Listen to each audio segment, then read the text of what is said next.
In this video, we're going to trade this big orange Ford for this little orange Alice Chalmers. And yeah, this kind of escalated a little bit. It's going to be fun. Let's get going.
I know it's dark, but I am really excited about this tractor, and this is about the calmest the wind has been all day.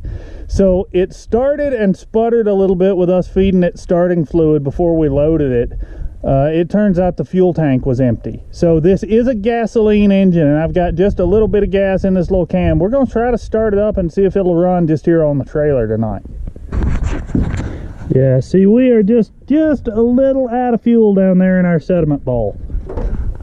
That's not going to help anything run.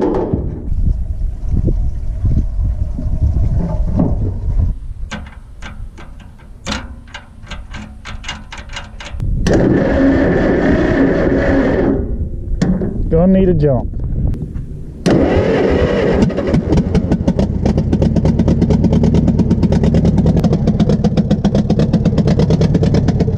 Well, that was fun.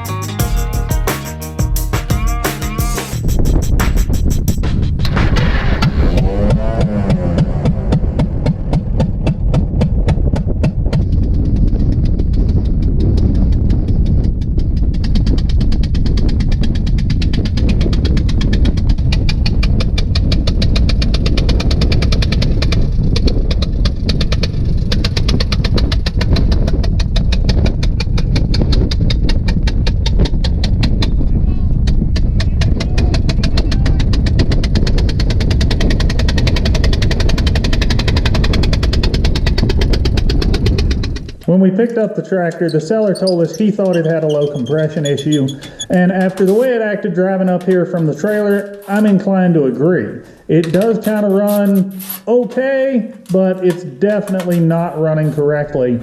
So we're going to start off by doing a compression test.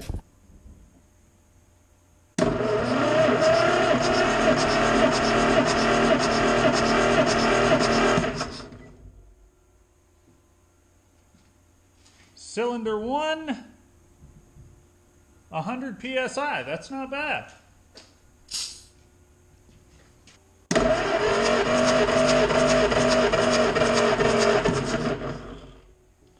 Cylinder 2, call it 100, 105 PSI, again, not bad.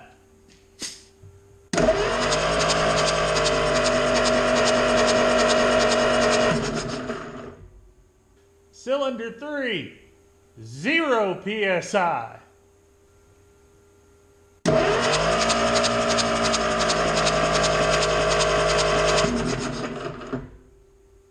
Zero PSI on number 4. What we're going to do now is called a cylinder leak down test. We know we have compression leaving these two cylinders, and this is going to tell us how it's leaving. Now, it's not a necessity. We could just go ahead and pull the head off and see what's in there, but doing this will give us a better idea what to expect. Okay, we already know our leakage is major. We don't need the gauge to tell us that, but if you guys listen, I'm going to bring you over here to the exhaust, and then I'm going to bring you up to the air intake.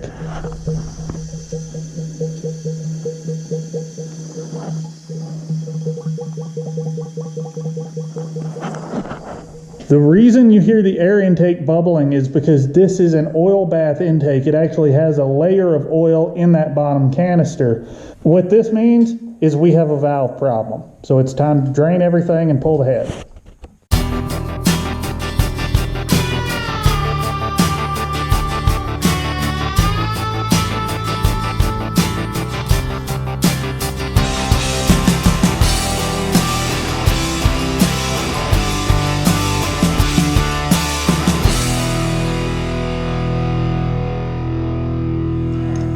Start on cylinder number 1, and this is not the valve spring compressor I wanted.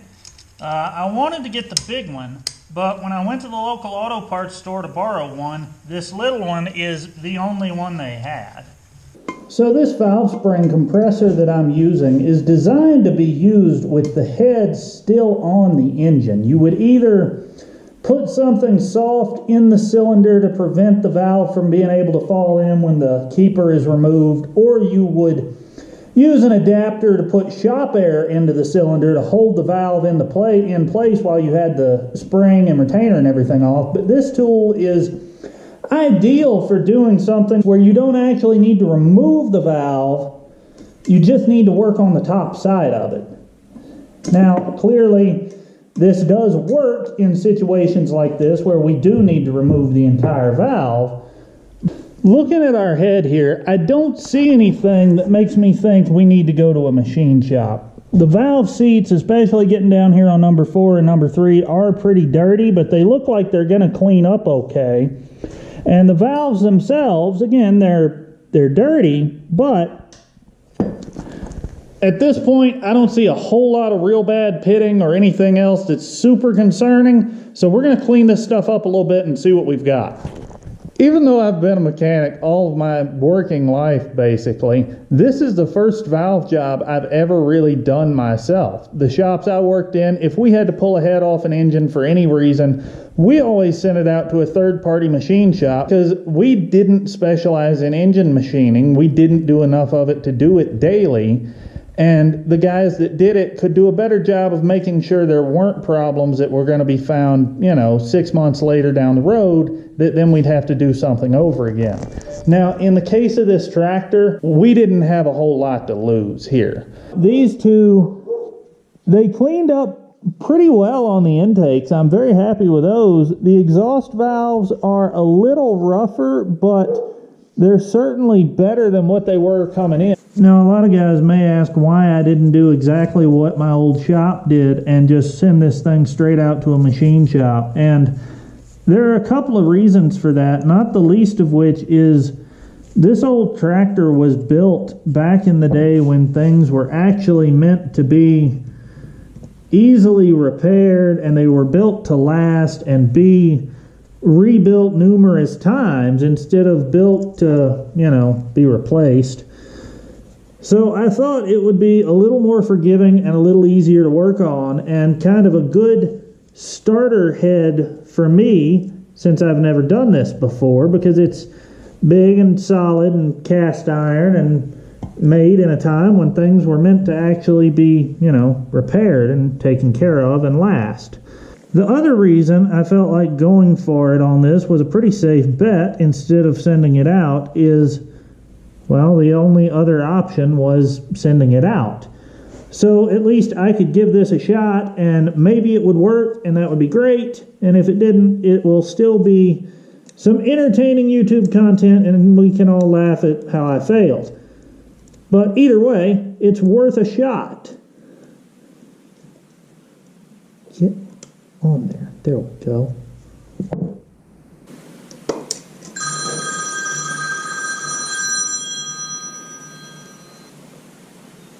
Hello?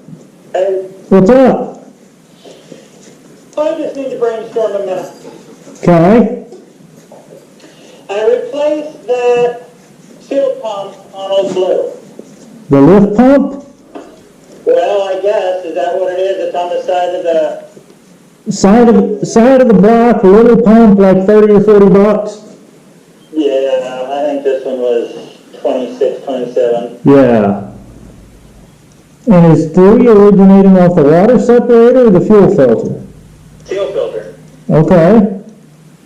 So it sounds like it's going through the water separator before it gets to the pump, and then it's coming out of the pump and going through the fuel filter.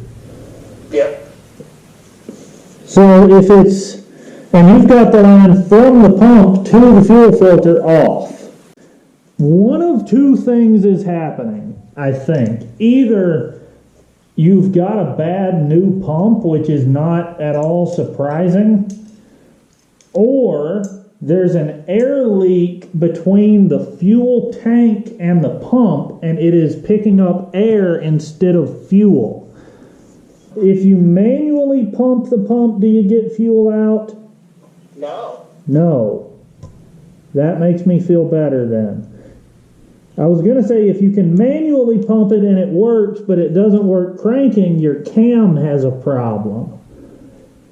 Because that would mean the lobe on the cam that drives the arm on the inside would be worn down. But that's not the case if you're not getting fuel by hand either.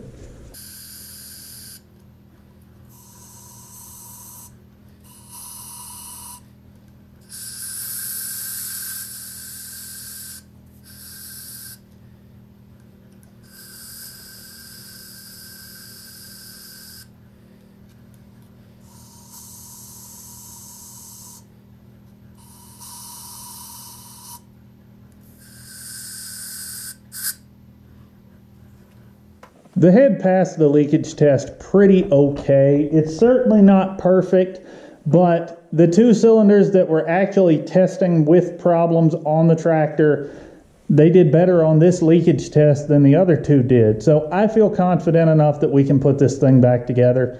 I'm going to order our head gasket and a bunch of other parts, including some front tires for this thing. Subscribe if you want to see what happens next with the old Alice, along with a bunch of other cool ranch, truck, and God only knows what else content. Thank you for watching, and more later. This is how I die. On a ladder, hanging on the car for a YouTube video in my garage. Oh, that is so much better.